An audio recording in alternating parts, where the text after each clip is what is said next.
नमस्कार दोस्तों, आज आपको सुनाने जा रही हूँ मुंशी प्रेमचंद जी द्वारा लिखित कहानी अनुभव। प्रियतम को 1 वर्ष की सज़ा हो गई और अपराध केवल इतना था कि 3 दिन पहले जेठ की तपती दोपहरी में उन्होंने राष्ट्र के कई सेवकों का शरबत पान से सत्कार किया था। मैं उस वक्त अदालत में खड़ी थी। कमरे के बाहर सारे नगर की राजनैतिक चेतना किसी बंदी पशु की भांति खड़ी चित्कार कर रही थी। मेरे प्राणधन हथकड़ियों से जकड़े हुए लाए गए। चारों ओर सन्नाटा छा गया। मेरे भीतर हाहाकार मचा हुआ था, मानो प्राण पिघला जा रहा हो। आवेश की लहरें सी उठ उठकर समस्त शरीर को रोमांचित किए देती थी। ओह, इतना गर्व मुझे कभी नहीं हुआ था।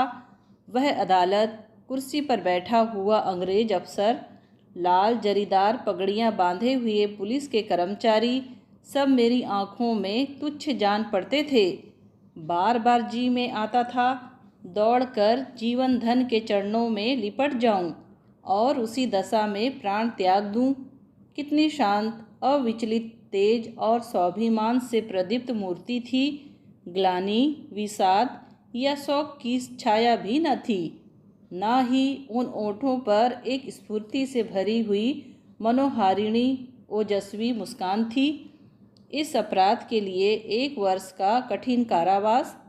वाह रे न्याय, तेरी बलिहारी है। मैं ऐसे 1000 अपराध करने को तैयार थी।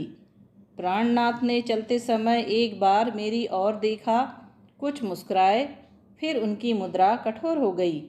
अदालत से लौटकर मैंने 5 रुपए की मिठाई मंगवाई और स्वयं सेवकों को बुलाकर खिलाया और संध्या समय में पहली बार कांग्रेस के जलसे में शरीक हुई।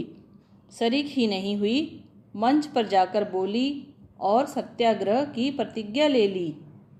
मेरी आत्मा में इतनी शक्ति कहाँ से आ गई, नहीं कह सकती। सर्वस्व लूट जाने के बाद फिर किसकी शंका और किसका डर। विधाता का कठोर से कठोर आघात भी अब मेरा क्या अहित कर सकता था। दूसरे दिन मैंने 2 तार दिए, एक पिताजी को, दूसरा ससुर जी को। ससुर जी पेंशन पाते थे, पिताजी जंगल के महकमे में अच्छे पद पर थे। पर सारा दिन गुजर गया, तार का जवाब नदारद। दूसरे दिन भी कोई जवाब नहीं। तीसरे दिन दोनों महाशयों के पत्र आए। दोनों जामे से बाहर थे। ससुर जी ने लिखा, आशा थी तुम लोग बुढ़ापे में मेरा पालन करोगे। तुमने उस आशा पर पानी फेर दिया। क्या अब चाहती हो मैं भिक्षा मांगूं? मैं सरकार से पेंशन पाता हूँ। तुम्हें आश्रय देकर मैं अपनी पेंशन से हाथ नहीं धो सकता। पिताजी के शब्द इतने कठोर न थे, पर भाव लगभग ऐसा ही था। इसी साल उन्हें ग्रेड मिलने वाला था। वह मुझे बुलाएंगे तो संभव है ग्रेड से वंचित होना पड़े। हाँ, वह मेरी सहायता मौखिक रूप से करने को तैयार थे। मैंने दोनों पत्र फाड़कर फेंक दिए और उन्हें कोई पत्र ना लिखा। हाँ, स्वार्थ, तेरी माया कितनी प्रबल है।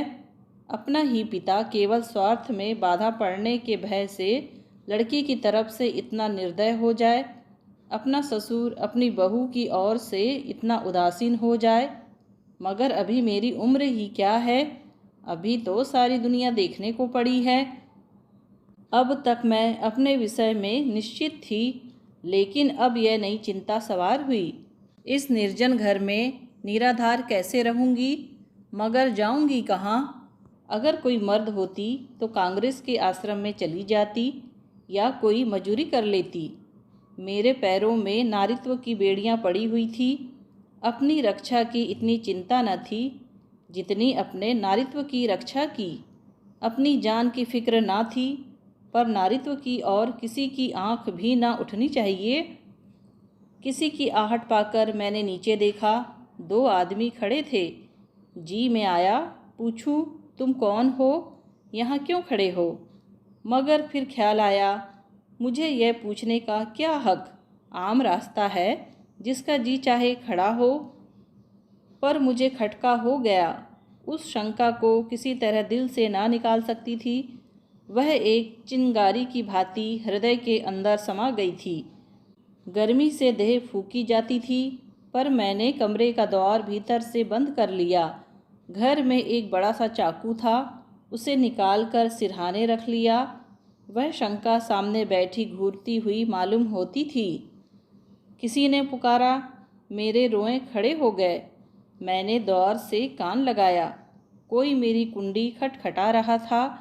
कलेजा धक धक करने लगा। वही दोनों बदमाश होंगे, क्यों कुंडी खटखटा रहे हैं? मुझसे क्या काम है? मुझे झुंझलाहट आ गई। मैंने द्वार खोला और छज्जे पर खड़ी होकर जोर से बोली, कौन कुंडी खड़खड़ा रहा है? आवाज़ सुनकर मेरी शंका शांत हो गई। कितना ठारस हो गया। यह बाबू ज्ञानचंद थे। मेरे पति के मित्रों में इनसे ज़्यादा सज्जन दूसरा नहीं है। मैंने नीचे जाकर द्वार खोल दिया। देखा तो एक स्त्री भी थी। वह मिसेज ज्ञानचंद थी।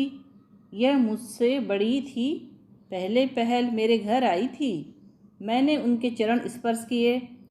हमारे वहाँ मित्रता मर्दों ही तक रहती है, औरतों तक नहीं जाने पाती। दोनों जने ऊपर आए। ज्ञान बाबू एक स्कूल में मास्टर हैं, बड़े ही उदार, विद्वान, निष्कपट। पर आज मुझे मालूम हुआ कि उनकी पथ प्रदर्शिका उनकी स्त्री है। वह दोहरे बदन की प्रतिभाशाली महिला थी। चेहरे पर ऐसा रूप था मानो कोई रानी हो। सिर से पांव तक गहनों से लदी हुई। मुख सुंदर ना होने पर भी आकर्षक था। शायद मैं उन्हें कहीं और देखती तो मुंह फेर लेती। गर्व की सजीव प्रतिमा थी, पर बाहर से जितनी कठोर, भीतर से उतनी ही दयालु। घर कोई पत्र लिखा? यह प्रश्न उन्होंने कुछ हिचकते हुए किया। मैंने कहा, हाँ लिखा था। कोई लेने आ रहा है? जी नहीं, न पिताजी अपने पास रखना चाहते हैं, न ससुर जी। तो फिर क्या? अभी तो यहीं पड़ी हूँ। तो मेरे घर क्यों नहीं चलती? अकेले तो इस घर में मैं ना रहने दूंगी। खुफिया के दो आदमी इस वक्त भी डटे हुए हैं। मैं पहले ही समझ गई थी, दोनों खुफिया के आदमी होंगे। ज्ञान बाबू ने पत्नी की ओर देखकर मानो उसकी आज्ञा से कहा, तो मैं जाकर तांगा लाऊं? देवी जी ने इस तरह देखा मानो कह रही हो, क्या अभी तुम यही खड़े हो? मास्टर साहब चुपके से दौर की ओर चले गए। ठहरो, देवी जी बोली, कै तांगे लाऊंगे? कै? मास्टर साहब घबरा गए। हाँ कै। एक तांगे पर 3 सवारियां ही बैठेंगी। संदूक, बिछावन, बर्तन, भांडे क्या मेरे सिर पर जाएंगे? तो 2 लेता आऊँगा। मास्टर साहब डरते डरते बोले। एक तांगे में कितना सामान भर दोगे? तो 3 लेता आऊँ। अरे तो जाओगे भी? जरा सी बात के लिए घंटा भर लगा दिया। मैं कुछ कहने ना पाई थी कि ज्ञान बाबू चल दिए। मैंने सब कुचाते हुए कहा, बहन तुम्हें मेरे जाने से कष्ट होगा और? देवी जी ने तीक्ष्ण स्वर में कहा, हाँ होगा तो अवश्य। तुम दोनों जून में 2-3 पाव भर आटा खाओगी, कमरे के एक कोने में अड्डा जमा लोगी, सिर में आने का तेल डालोगी। यह क्या थोड़ा कष्ट है? मैंने झेपते हुए कहा, आप तो बना रही हैं। देवी जी ने सहृदय भाव से मेरा कंधा पकड़कर कहा, जब तुम्हारे बाबूजी लौट आए तो मुझे भी अपने घर मेहमान रख लेना, मेरा घाटा पूरा हो जाएगा। अब तो राजी हुई, चलो असबाब बांधो, खाट वाट कल मंगवा लेंगे। मैंने ऐसी सहृदय, उदार, मीठी बातें करने वाली स्त्री नहीं देखी। मैं उनकी छोटी बहन होती तो भी शायद इससे अच्छी तरह न रखती। चिंता या क्रोध को तो जैसे उन्होंने जीत लिया हो। सदैव उनके मुख पर मधुर विनोद खेला करता था। कोई लड़का बाला न था, पर मैंने उन्हें कभी दुखी नहीं देखा। ऊपर के काम के लिए लौंडा रख लिया था, भीतर का सारा काम खुद करती। इतना कम खाकर और इतनी मेहनत करके वह कैसे इतनी हष्ट पुष्ट थी, मैं नहीं कह सकती। विश्राम तो जैसे उनके भाग्य में ही नहीं लिखा था। जेठ की दोपहरी में भी ना लेटती थी। हाँ, मुझे कुछ ना करने देती। उस पर जब देखो कुछ खिलाने को सिर पर सवार। मुझे यहाँ बस यही एक तकलीफ़ थी। मगर 8 ही दिन गुजरे थे कि एक दिन मैंने उन्हीं दोनों खूपियों को नीचे बैठा देखा। मेरा माथा ठनका, यह अभागे यहाँ भी मेरे पीछे पड़े हैं। मैंने तुरंत बहन जी से कहा, वे दोनों बदमाश यहाँ भी मंडरा रहे हैं। उन्होंने हिकारत से कहा, कुत्ते हैं, फिरने दो। मैं चिंतित होकर बोली, कोई स्वांग ना खड़ा करे। उसी बेपरवाही से बोली, भौंकने के सिवा और क्या कर सकते हैं। मैंने कहा, काट भी तो सकते हैं। हंसकर बोली, इसके डर से कोई भाग तो नहीं जाता ना। मगर मेरी दाल में मक्खी पड़ गई। बार बार छज्जे पर जाकर उन्हें टहलते देख आती। यह सब मेरे पीछे पड़े हुए हैं। आखिर मैं नौकरशाही का क्या बिगाड़ सकती हूँ। मेरी सामर्थ्य ही क्या है। क्या यह सब इस तरह से मुझे यहाँ से भगाने पर तुले हैं।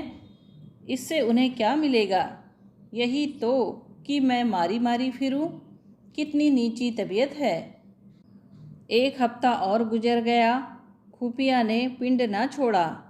मेरे प्राण सूखते जाते थे।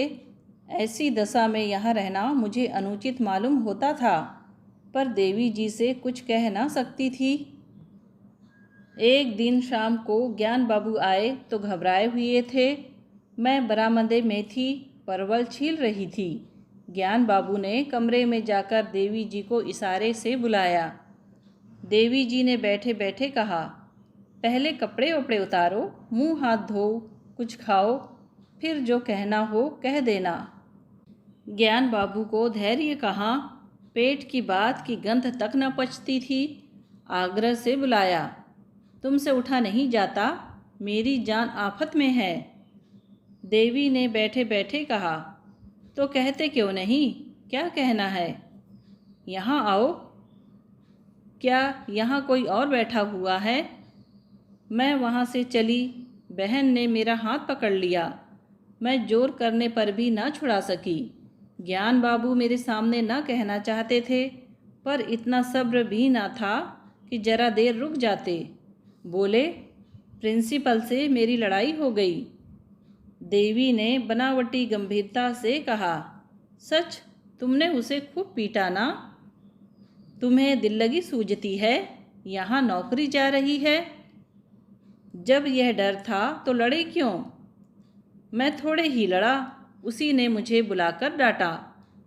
बेकसूर, अब तुमसे क्या कहूँ। फिर वही पर्दा। मैं कह चुकी, यह मेरी बहन है, मैं इससे कोई पर्दा नहीं रखना चाहती। और जो इन्हीं के बारे में कोई बात हो तो।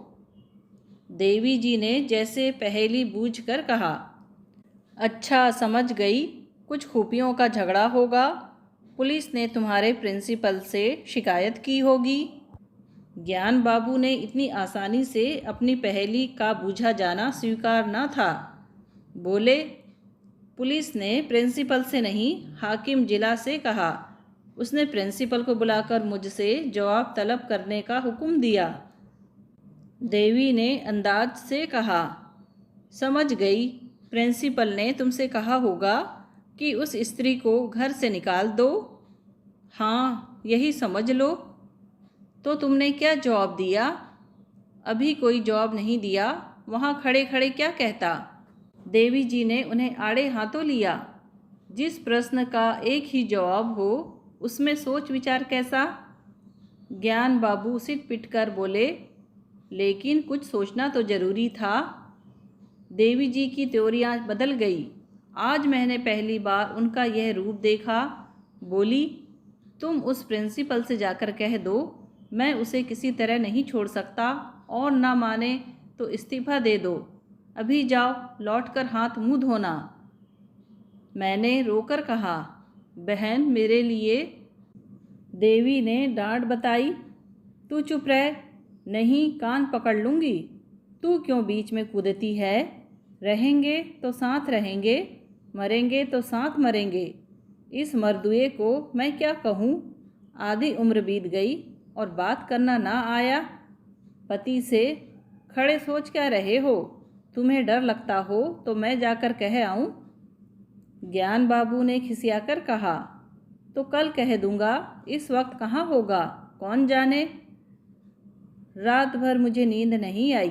बाप और ससुर जिसका मुंह नहीं देखना चाहते, उसका यह आदर, राह की भिखारिन का यह सम्मान। देवी, तू सचमुच देवी है। दूसरे दिन ज्ञान बाबू चले तो देवी ने फिर कहा, फैसला करके घर आना, यह ना हो कि फिर सोचकर जवाब देने की ज़रूरत पड़े। ज्ञान बाबू के चले जाने के बाद मैंने कहा, तुम मेरे साथ बड़ा अन्याय कर रही हो बहन जी। मैं यह कभी नहीं देख सकती कि मेरे कारण तुम्हें यह विपत्ति झेलनी पड़े। देवी ने हास्य भाव से कहा, कह चुकी या कुछ और कहना है? कह चुकी, मगर अभी बहुत कुछ कहूँगी।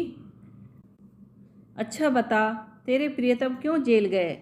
इसीलिए तो कि स्वयं सेवकों का सत्कार किया था। स्वयं सेवक कौन हैं? यह हमारी सेना के वीर हैं जो हमारी लड़ाइयाँ लड़ रहे हैं। स्वयं सेवकों के भी तो बाल बच्चे होंगे, माँ बाप होंगे, वह भी तो कोई कारोबार करते होंगे। पर देश की लड़ाई लड़ने के लिए उन्होंने सब कुछ त्याग दिया है। ऐसे वीरों का सत्कार करने के लिए जो आदमी जेल में डाल दिया जाए, उसकी स्त्री के दर्शनों से भी आत्मा पवित्र होती है। मैं तुझ पर एहसान नहीं कर रही हूँ, तू मुझ पर एहसान कर रही है। मैं इस दया सागर में डुबकियाँ खाने लगी। बोलती क्या? शाम को जब ज्ञान बाबू लौटे तो उनके मुख पर विजय का आनंद था। देवी ने पूछा, हार की जीत? ज्ञान बाबू ने अकड़कर कहा, जीत? मैंने इस्तीफा दे दिया तो चक्कर में आ गया। उसी वक्त हाकिम जिला के पास गया। वहाँ न जाने मोटर पर बैठकर दोनों में क्या बातें हुईं। लौटकर मुझसे बोला, आप पॉलिटिकल जलसों में तो नहीं जाते? मैंने कहा, कभी भूल कर भी नहीं। कांग्रेस के मेंबर तो नहीं हैं? मैंने कहा, मेंबर क्या, मेंबर का दोस्त भी नहीं। कांग्रेस फंड में चंदा तो नहीं देते? मैंने कहा, कानी कौड़ी भी कभी नहीं देता। तो हमें आपसे कुछ नहीं कहना है। मैं आपका इस्तीफा वापस करता हूँ। देवी जी ने मुझे गले लगा लिया। दोस्तों, कहानी सुनने के लिए आपका धन्यवाद। कहानी पसंद आई हो तो प्लीज़ लाइक, शेयर और सब्सक्राइब ज़रूर कीजिए।